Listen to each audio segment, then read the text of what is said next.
ክብር ለአረብ ሀገር ሴት፣ አረብ ሀገር የምትሰሪ ሴት ከኔ ጀምሮ ማለት ነው።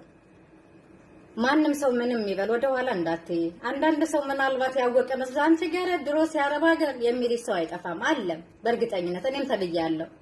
አንዳንድ ጊዜ ቴክስት ሳይመለስላቸው ሲቀር አንዳንድ ሰው ምን ብሎ እንደሚጽፍ ስለማቅ ድሮስ የአረብ ሀገር ሴት ደግሞ አንቺ ወይም ትዳር ዓለም ለመግባት ወይም ደግሞ ፍቅረኛ እንዲኖርሽ እንደገና መወለድ መፈጠር አለብሽ ብሎ የሚጽፉ ሰዎች አሉ።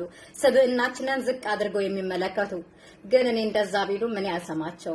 ምክንያቱም እኔ ነኝ ማንም ነገር የሚያንሰኝ ሴት አይደለሁም። በሰው ቤት ስለሰራው ደግሞ ፈልጌ የምሰራው ስራ ነው እንጂ ውጭ ልውጣና ለስራ ብል እንደማንኛውም ሰው ብዙ አማራጭ የሚኖረኝ ሴት ነኝ። አሉ እኮ ብዙ የምናይ ሰዎች አይደል እንዴ ከሹገር ዳዲዎች ጋር የሚንገዳገዱ ሰዎች ጋር ሹጋ ተፈርሾላቸው የሚገኙ ሰዎች አሉ። ግን እኔ ያንን አልደግፈው። ሴት እህቶቼን በማድነቄ ብዙ የሀበሻ ወንዶች ተቀይማችሁኛል፣ ሰድባችሁኛል።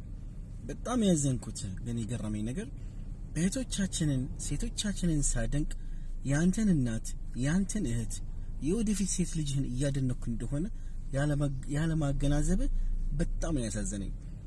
ችግሩ ሀበሻ ወንዶች እናንተ ሴቶችን እንደ ዕቃ ነው የምታዩአቸው። ሴት ግን ዕቃ አይደለም፣ ንብረትህ አይደለችም። ንብረትህ ሲነካ እንደምትቆረቆረው አይነት ስሜት ነው የሚቆረቆረ።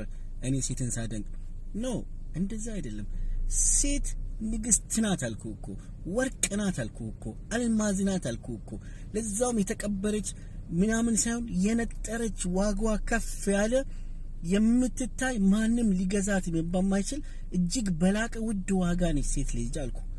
እና ወንዶች አትዘኑ እባካችሁ ይሄን ስል፣ ምክንያቱም ሴቶችን የምታዩቸው አመለካከት ቀዩ